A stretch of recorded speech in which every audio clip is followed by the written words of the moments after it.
السلام علیکم ورحمۃ اللہ وبرکاتہ۔ بسم اللہ الرحمن الرحیم۔ جو شخص بھی ذکر الہی سے غافل رہتا ہے، شیطان اس پر مسلط کر دیا جاتا ہے۔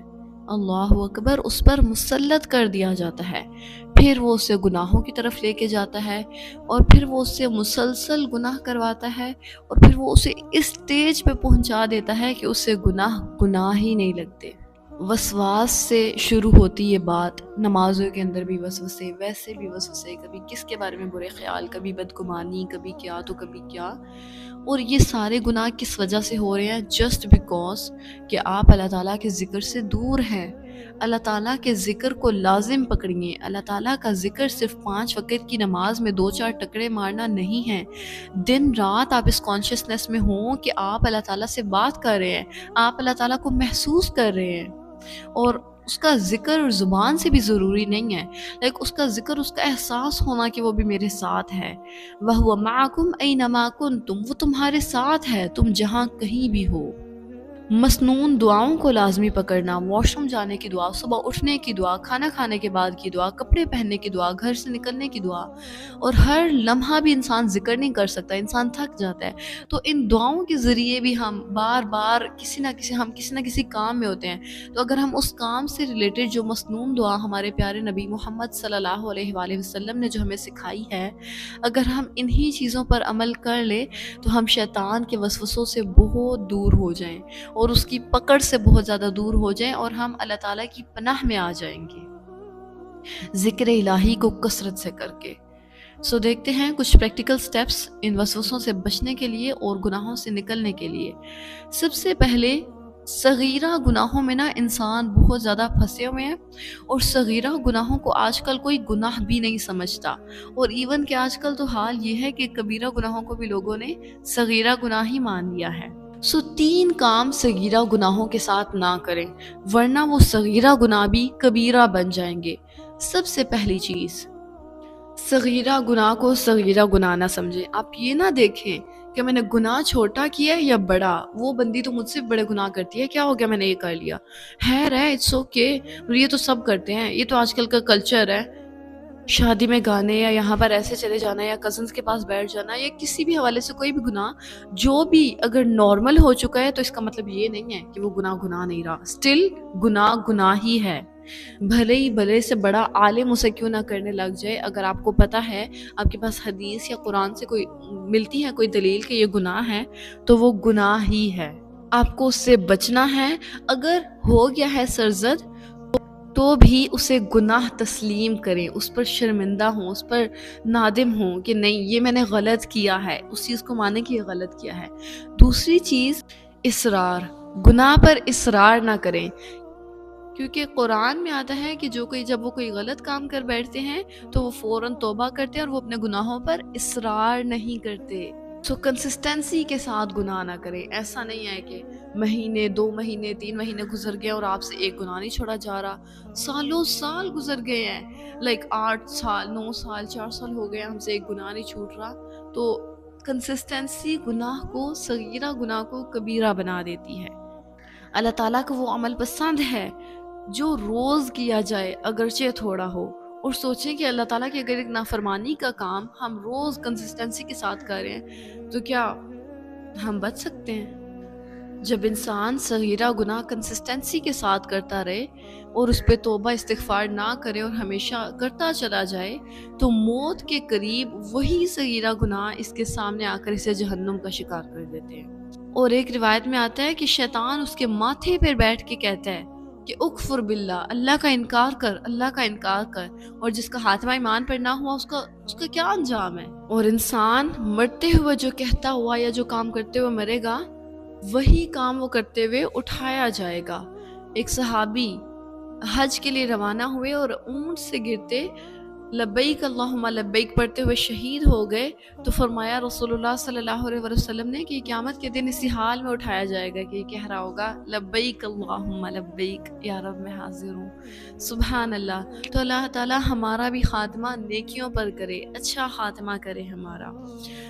پہلا کام کیا تھا؟ گناہ کو چھوٹا گناہ نہ سمجھیں، کسی بھی گناہ کو چھوٹا گناہ نہ سمجھیں۔ دوسرا، اس پر اصرار نہ کریں، اور تیسرا، اس کو پبلسائز نہ کریں، اس کا اظہار نہ کریں کسی کے بھی سامنے، نہ اپنے دوستوں کے سامنے، نہ اپنی فیملی کے سامنے، نہ ایسے کے سامنے جو خود وہ گناہ کرتا ہے، کسی کے سامنے بھی آپ اپنا گناہ نہ بتائیں۔ آج کل نارملی دوست ایک دوسرے کو بتا رہے ہوتے ہیں، مثال کے طور پر کہ کوئی شخص 5 وقت کا نمازی ہے تو وہ ہمیشہ نمازیں پڑھتا ہے، اس کے کسی دوست نے آ کر بتایا یار آج میری پھر، مطلب وہ پکا نماز نہیں ہے، آج میری پھر فجر کی نماز رہ گئی، اور وہ بتاتا ہے آج تو میری بھی رہ گئی، آج میری آنکھ نہیں کھلی۔ بھئی آپ کو کیا ضرورت ہے کہ آپ اسے بتائیں؟ اللہ تعالیٰ نے آپ کا پردہ رکھا ہوا ہے۔ ہم نا اگر گناہوں کو بچاتے بھی ہیں اگر کسی کو بتانے سے، تو بہت بڑے بڑے گناہوں کو، مثال کے طور پر کسی نے زنا کیا تو وہ کسی کو نہیں بتائے گا میں نے زنا کیا، لیکن چھوٹے چھوٹے گناہ آج کل سب ایسے بتا رہے ہوتے ہیں، حالانکہ نماز چھوڑنا چھوٹا گناہ نہیں ہے، بڑا گناہ ہے یہ۔ تو لوگ ایک دوسرے کو بتا رہے ہوتے ہیں کہ میری یہ والی نماز چھوٹ گئی، میرا یہ ہو گیا، میرا وہ ہو گیا، میں نے اس وقت غیبت کر لی، یا غیبت تو خیر پبلکلی ہی 2 لوگ مل کے کر رہے ہوتے ہیں، 2 یا 2 سے زیادہ۔ کوئی بھی گناہ ہمیں ہلاک کرنے کے لیے کافی ہوگا اگر ہم نے اس پر فوراً توبہ نہ کی اور اس پر اگر کنسسٹنسی اختیار کر لی تو۔ گالیاں نکالنا آج کل کتنا عام ہو گیا ہے، کیسے ایک دوسرے کو عام طور پر لڑکیاں اپنی دوستوں کو، لڑکے اپنے دوستوں کو ایسے گالیاں دے رہے ہوتے ہیں کہ اللہ اکبر کبیرہ، اور ٹرینڈ والی گالیاں استعمال کرتے ہیں کہ جو گالی بھی نہ لگے۔ میک شور اپنے الفاظوں کو سوچ کے استعمال کیا کریں، کیونکہ کہیں ایسا نہ ہو کہ یہی الفاظ ہمارے آخری الفاظ بن جائیں، اور وہ صحابی تو لبیک اللہم لبیک کہتے ہوئے اٹھے تھے، اور پھر گالی کہنے والے کیا کہتے ہوئے اٹھیں گے؟ ہمیں سوچنے کی ضرورت ہے اور ہمیں عمل کی ضرورت ہے۔ شیطان انہی لوگوں کے پاس آتا ہے، آہستہ آہستہ حقیر گناہ سے ہی وہ شروع کرواتا ہے، کسی سے بھی آ کے وہ فوراً نہیں کہتا کہ تم اللہ کا انکار کرو، سٹیپ بائی سٹیپ گناہوں سے لے جاتا ہوا اور کہ وہ اسلام سے ہی نکلنے کا سوچ لیتا ہے۔ اب ان وسوسوں سے کیسے نکلا جائے؟ اللہ کا ذکر کثرت سے کریں۔ سب سے پہلی چیز، 5 نمازیں تو جو مرضی ہو جائیں، آپ بیمار ہیں، آپ سفر پہ ہیں، آپ کسی کے گھر مہمان گئے ہوئے ہیں، کسی کی ڈیتھ ہو گئی ہے، کسی کی شادی ہو گئی ہے، میں نے اپنی 5 فرض نمازیں کسی صورت نہیں چھوڑنی، کیونکہ یہ مجھے چھوڑنے کی اجازت ہی نہیں ہے۔ جنگ میں بھی جب صحابہ پڑھا کرتے تھے تو ہم، یہ شادی کیا چیز ہے پھر؟ اپنی شادی ہے یا کسی کی شادی ہے؟ اگر وہاں پر جا کے آپ سے گناہ ہونے ہیں، اگر وہاں پر گانے ہیں، یا پھر وہاں پر آپ کی نمازیں چھوٹیں گی، تو نہ جائیں ایسی شادیوں میں۔ کوئی بھی کام کرتے ہوئے پہلے دیکھیں کہ یہ چیز میرے دین کو یا میری کسی نیکی کو افیکٹ تو نہیں کرے گی، یہ مجلس میری نیکی کے دوران تو نہیں آ جائے گی، کہ مطلب اس ٹائم پہ میں یہ نیکی کرتی ہوں تو اس ٹائم پہ یہ مجلس آ گیا تو وہ میری نیکی رہ جائے گی، تو اس مجلس کو اسکپ کر دیں، لیکن اپنی اس نیکی پہ ہمیشہ احتیاط کریں جس کو آپ روز کرتے ہیں، کیونکہ وہ کام اللہ تعالیٰ کو پسند ہے۔